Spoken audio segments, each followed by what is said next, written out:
Assalamualaikum warahmatullahi wabarakatuh. Ketemu lagi dengan Kakak Selly. Di sini Kakak akan membahas materi tentang ciri-ciri makhluk hidup. Nah, jadi makhluk hidup adalah suatu organisme yang dapat mempertahankan dirinya dari berbagai bentuk, perubahan lingkungan, dan dapat berkembang biak untuk melestarikan jenisnya. Jenis-jenis makhluk hidup itu terbagi menjadi 3. Yang pertama manusia, yang kedua tumbuhan, dan yang ketiga hewan. Akan tetapi manusia merupakan makhluk hidup yang paling sempurna yang diciptakan oleh Allah Subhanahu wa Ta'ala.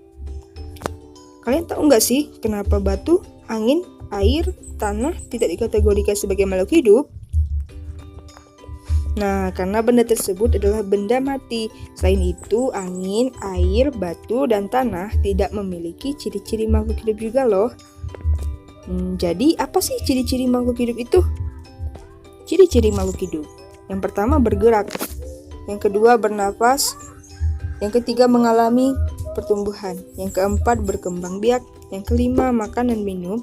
Yang keenam peka terhadap rangsangan. Yang pertama bergerak. Makhluk hidup memiliki kemampuan bergerak tanpa adanya bantuan dari pihak lain. Bergerak terbagi menjadi 2. Yang pertama bergerak aktif. Proses perubahan posisi dari satu tempat menuju tempat lainnya. Contohnya berjalan, berlari.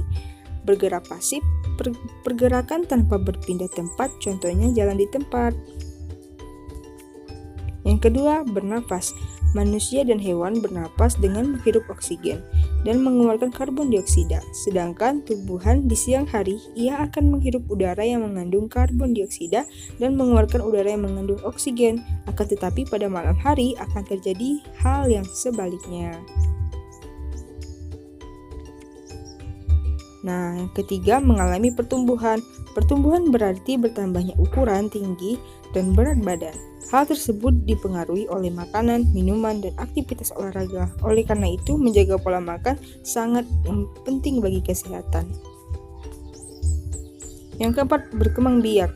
Berkembang biak adalah kemampuan untuk makhluk hidup menghasilkan keturunan. Tujuan dengan adanya berkembang biak ini adalah untuk melestarikan jenisnya dan meningkatkan suatu populasinya. Yang kelima, makan dan minum. Semua makhluk hidup memerlukan makanan dan minuman yang bergizi, bersih, dan sehat, sehingga bisa menghasilkan energi yang berguna dalam melakukan aktivitas. Lakukanlah untuk selalu menutupi makanan. Jika tidak memakan makanan yang bersih, hal tersebut akan mempengaruhi kesehatan tubuh kita sendiri. Yang keenam, peka terhadap rangsangan. Kepekaan suatu makhluk hidup terhadap rangsangan itu berbeda-beda loh. Contohnya, putri malu jika disentuh maka daunnya akan menguncup.